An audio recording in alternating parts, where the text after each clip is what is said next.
Isang matinding debate ang nangyari po sa Senado at nakusahan may kinalaman po ito sa impeachment trial ni VP Sara Duterte at ito hong si Senator Coco Pimentel at Senator Risa Ontiveros ay magkatuwang na ipinipilit na dapat ho ay maituloy na kaagad, no? Itong impeachment laban po kay VP Sara Duterte, pero ito po ay kinontra ni Senate Majority Leader. Ito pong si Senator Francis Tolentino. So, ngayon lang ho at ako bumibilib dito kay Senator Tolentino. At napakagaling din na abogado at parang nakapanginayang na siya po ay natalo. Kasi ang sabi nga, sumama kasi sa alyansa ni Pangulong Marcos Jr. Pero balikan ho natin, ito po sa impeachment ay binabanggit po ni Senator Coco Pimentel na leader po ng minorya na dapat ho ay ituloy at tumawid po ito hong impeachment trial laban po kay VP Sara mula po sa kasalukuyang 19th Congress na sila po ay makakasapi hanggang sa 20th Congress. Kasi sabi po ni Senator Coco Pimentel, parang inihahalin tulad niya po ito, no? Sa isang kaso na halimbawa napalitan po ng mga hukom magtutuloy-tuloy. Ito, pakinggan ho natin yung ilang bahagi ng balitaktakan ni na Senator Coco Pimentel at again din po si Senate Minority Leader Senator Tolentino. So napakaganda ho ng paliwanag ni Senator Tolentino kung bakit kung hindi matatapos ngayong 19th Congress itong impeachment trial laban po kay VP Sara Duterte, wala na ho. Hindi na ho dapat na ituloy ng 20th Congress. So ito, pakinggan ho natin yung ilang bahagi ng mga pahayag. Ito ho. Kanina po narinig ko yung historical antecedents ng binanggit, Your Honor, Senator Pimentel. Would the good gentleman agree that the reason why the position of constitutionalists, textualists for that matter, on this issue is that the Constitution is silent as to the word carry over, crossover, continue. Meron po ba nakalagay sa Constitution? Sa Saligang Batas ng Pilipinas, 1935, 1973, 1987 na carry over? Mr. President, I will respond directly to the question. Wala pong nakasulat doon that it shall carry over, pero binanggit ko sa aking manifestation, wala talaga rin nakasulat doon that it cannot cross over. So, in effect, let us say, textually, both positions are not even mentioned or entertained in the Constitution. Mr. President, sangayon po kaya ang ating ginagalang na minority leader na kaya dahil walang carry-over notion ay dahil malaki po ang pagkakaiba. There's a big difference between the 1987 Constitution and the 1935 Constitution, which was patterned after the United States Constitution. And I would like to have this placed on the records, Mr. President. Sa US Constitution, 100 po ang senador at nag-i-election po every 2 years ng 33 senators. Ang naiiwan pong senador sa Estados Unidos pag nag-i-eleksyon ay 67. Because 67 plus 33 is 100. 67 is sufficient to comply with the provision of the U.S. Constitution to convict in an impeachment case. Dahil 2/3 po yun ay 66. May sobra pang isa. Sa atin pong saligang batas noong 1935, kung inyo pong susuriin, Ang atin pong senador na bumubuo rin ng impeachment court ay 24. Subalit, Mr. President, in the 1935 Constitution, ang eleksyon po natin ay 8, 8, 8. Tuwing mag-i-eleksyon ng senador, ang i-elect na senador kasama sa mga kongresista ay 8 senador lamang. Ang may iwan po ay 16. And 16 is 2/3. Enough to have a quorum as well as to convict or to acquit. In our present constitutional scheme, 1987 Constitution, we also have 24 senators, but we conduct elections every 3 years for 12 senators. Meaning to say, Mr. President, yung may iiwang kalahati na 12 is not sufficient to constitute a quorum, dahil 12, dapat 13, much more convict. Because to convict, you need 16 senators, Mr. President.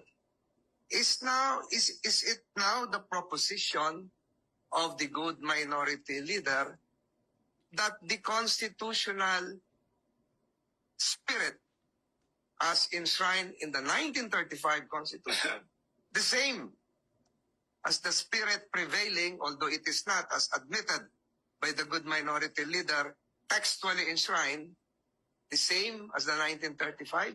Ibig sabihin po ba yung 12 ay may quorum? Yung 12 ay pwedeng maging 2/3 to allow your notion that we can carry over at yung sikat ngayong salita, maitawid? Tama po ba yun, Mr. President? Ako, Mr. President, yung Okay, so yun po ang initial na pahayag ni na Senator Coco Pimentel at ito pong si Senator Tolentino. So maganda ho ito hong paliwanag ni Senator Tolentino na siyang majority leader ngayong 19th Congress na kasi ikinakatwiran ho ngayon na sa Amerika ganun nakatawid yung impeachment trial laban po kay Bill Clinton. Pero maganda ho ang paliwanag ho ni Senator Tolentino na kasi sa Amerika magkaiba ang sistema doon.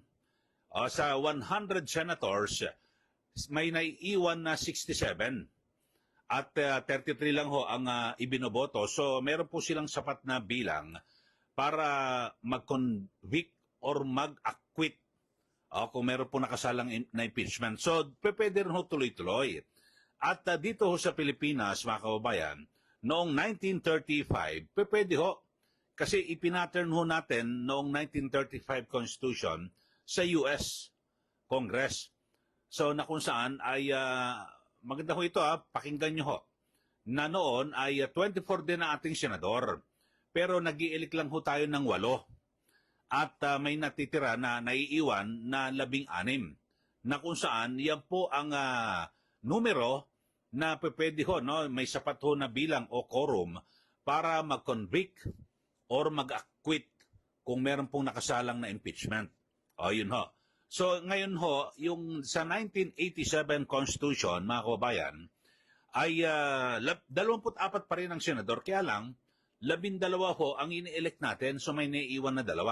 Alam nyo, sa 12, wala hong quorum yan Sa katunayan ay kung magpapalito ho kayo ng Senate President, hindi pa pwede. Kasi kinakailangan na majority 13. So kulang ho isa. At lalo na ho, kung magko-convict or mag-acquit sa isang may kaso na impeachment, hindi pa pwede. So sana, noong 1935, kung hindi po binago yan, na may natitira na 16 at 8 lang ho ang pwedeng ma-re-elect o magkakandidato, okay po ito. Kaso sa 1987, malabo ho mga kababayan di ba? Kayo ho, ako, ipinapaliwanag ko lang ho, maganda ho itong punto ni Senator Tolentino, na kung saan ay, ang sabi niya, kung walang quorum at walang sapat na bilang, yung naiwan, kasi kaya hindi mo masasabi ng continuing body, wala hong saysay. Kaya ang sinasabi, kapag hindi po natapos ngayong 19th Congress, itong impeachment trial laban po kay BP Sara Duterte, hindi na pwede na maitawid sa 20th Congress kasi tapos na lahat.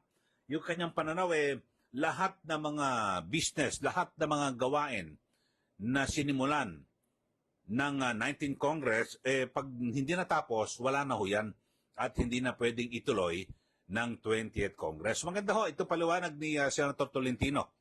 Kaya parang nakapanghihinayang no, na talo siya noong nakarang eleksyon. Kaya lang, ang sabi ho ng iba, kasi lumipat ka kay BBM sa alyansa. Kung nanatili ka sa kampo ni Duterte na kung saan siya ang naging naging dahilan para ikaw ay naging senador noong 2019, sana ganun no. Pero tapos na ho yung eleksyon, pero ito maganda ho at ako may natututunan, pareho po silang abogado. Bartap Natcher pa ho itong si Coco Pimentel. Pero ito pong si Senator Tolentino, ang ganda ho ng ng kanyang mga binibigay na mga biri mo, 1935, yung pala, ganun palang sistema sa atin 16 na iiwan. Ngayon 12 lang ho Sa 12, hindi ka nga pwede magpalit ng Senate President kasi kinakailangan 13. At lalong hindi ka pwedeng mag-convict o mag-acquit. Kasi 12, kinakailangan 16. Ito, panoorin pa ho natin yung ilang tagpo. Kasi nagtataka ka ho ko rito kay Senator Coco Pimentel na isa pong taga Mindanao. Parang yung kanyang mga ginagawang pagkilos ngayon, gustong-gusto niya ma-impeach ito pong si BP Sara Duterte na kanyang kapwa taga Mindanao. Ito, panoorin ho natin mga kababayan. 2/3 kasi is, I believe that was probably just the decision of the framers of the Constitution. They could have made it 1+1. They could have made it 3/4. So it's maybe by accident that 2/3 is equal to 8+8 is 16 is 2/3, so 24. But I do not think that was really the point, Mr. President. But at any rate, we have to live with the 1987 Constitution. So we look at the 1987 Constitution. And Okay, so yan po ang ini-insist pinipilit ho ni Senator Coco Pimentel. Hindi, dapat ituloy ang impeachment at kung hindi matapos ang 19th Congress. So ito, pakinggan naman natin dahil sa nagsalita rin po itong si Senator Risa Ontiveros na siya pong Deputy Minority Leader at kakampi o kasama ni Senator Coco Pimentel diyan po sa minorya. Ito, panoorin natin. Salamat, Tabi, Mr. President. Gusto kong magdagdag ng point dun sa binanggit pareho ng majority leader, ng minority leader, at pati ng Senate President. Yung references sa US practice and precedent. Kaugnay nung isa sa mga issue na pinag-usapan dito sa floor. Kung pwede ba o dapat bang mag-carry over yung impeachment process mula sa 19th Congress hanggang sa 20th Congress. And I would just like to put this on the record, Mr. President. Galing po ito sa isang piyesa authored ni UP Professor Paulo Tamase. Nag-appear po sa June 2025 issue ng Philippine Law Journal. Sabi po dito, Emerging Issues in Impeachment, page 19 dun sa journal, allowing impeachment to cross over Congresses is consistent with American practice. Following the practice of the United Kingdom, Thomas Jefferson's Manual of Parliamentary Practice states that an, quote, impeachment is not discontinued by the dissolution of Parliament, but may be resumed by the new Parliament, close quote. The U.S. Congress na binanggit ng majority leader, ng minority leader at ng Senate President, the U.S. Congress has observed this for over 200 years. From the 1803 impeachment of Judge John Pickering to that of Judge Porteus in 2009. In Congress, impeachment proceedings are not discontinued by a recess. The following impeachment proceedings extended from one Congress to the next. 5 halimbawa, Mr. President, sa article na ito. Babangkitin ko lang yung pang-apat kasi yun pamilyar sa ating mga Pilipino. 4. The impeachment of President Clinton was presented to the Senate after the Senate had adjourned sine die. After, Mr. President, the Senate had adjourned sine die for the 105th Congress, and the Senate conducted the trial in the 106th Congress, Mr. President. So, for the record lamang po, dahil very, very pertinent sa binanggit ng majority leader, ng minority leader, at pati ng Senate President na following U.S. practice and precedent. And with one very recent concrete example po dun sa impeachment ni U.S. President Clinton. So I hope that we can consider this in our own decision-making, Mr. President, even after the rescheduled presentation by the House prosecutors to the Senate as an impeachment court on 11th June. Salamat tabi, Mr. Duly President. noted and entered into the records. Majority Floor Leader. Just to reiterate again, yung nabanggit ko po kanina nga, magkaiba yung sa Philippine Senate at US Senate kasi ang naiiwan sa US Senate tuwing mag-ieleksyon ay 67 senators, enough to constitute a quorum out of 100 senators and enough to convict or acquit. Sa atin po, 12 lang. Not enough to have a quorum of 13, more so a number of 16 to convict or acquit. But may that kanina po na rin. Okay, so yun po, no, mga kababayan, at tila supalpal. Hindi po umubra itong magkatuwang na binabanggit po ni Senator Coco Pimentel at Senator Rizal Ontiveros na dapat daw po na ituloy, mag-crossover at tumawid itong impeachment trial laban po kay VP Sara Duterte mula 19th Congress na kasalukuyan at sa 20th Congress. Binanggit po ni Senator Rizal Ontiveros na yun daw yung practice sa US na kung saan yung kaso ni Bill Clinton tumawid po sa sumunod na Kongreso. Pero yun na nga ho kasi doon po sa US Congress, magkaiba ho kaysa dito sa Philippine Congress. Sa US Congress, 67 po ang natitira o naiiwan. 33 ho, yung ang tumatakbo at kumakandidato. So, yung 67, yung po may quorum ho yan. Pero dito sa Pilipinas, inulit ho ni Senator Tolentino na 24 ang senador, 12 ang kumakandidato, 12 ang naiiwan. So, wala hong quorum. Ang may quorum nga dapat 13 wala ho Dapat 16 ho ang sinasabi na kinakailangan na para makapag-convict or makapag-acquit sa may kinakaharap na impeachment. So maliwanag ho yan mga kababayan, so hindi po umubra. Ito pong sina Coco Pimentel at Senator Rizal Ontiveros sa kanilang pagpipilit na maituloy ito pong impeachment trial laban po kay VP Sara Duterte hanggang 20th Congress. So abangan po natin kung saan patutungo ito pong usapin ito, pero mismong sa mayorya. Ito si Senator Tolentino ay naging kakampi ho ni Pangulong Marcos Jr. sa panahon po ng kampanya, di ba, sa alyansa. At kaya lang hindi po siya pinalad. Ang binabanggit ho ngayon, ang galing pala ho ni Tolentino, no? At maalam sa batas. Sayang nga lang at doon po siya sumabit sa alyansa. Pero tapos na po yan. Ang maganda ho rito, yung merito o yung kanyang pananaw na ako naniniwala ko, ang ganda ho ng kanyang ng paliwanag. Tama, 12 kasi 16 ang kinakailangan para makonvict Ito pong si VP Sara. Pero kung sasabihin mo yung natirang, kasi continuing body, 12 lang ho natira sa Senado. Ni 13 nga, hindi umabot ng 13 para makapagpalit ng ng Senate President or magpasa ng batas o kung ano mang gawin kasi wala ho silang majority. So dapat 16. Siguro sa susunod, amiendahan nyo ho yung yung ating saligang batas na kapag mag-i-eleksyon ay gawin nyo hong 16 may iwan. 8 lang ang sasalang sa eleksyon, parang katulad ho noong 1935 Constitution natin. So, ganun para wala ng pagtatalo. So, yun po.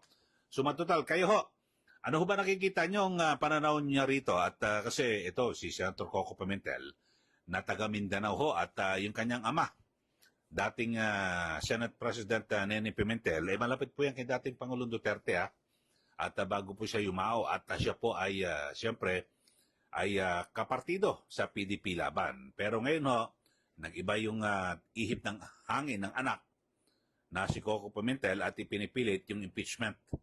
Mabuti na lang at nandyan ho si Senator Tolentino na kanyang, ang ganda ng paliwanag Ngayon ko lang ho na medyo naliwanagan na ganun pala.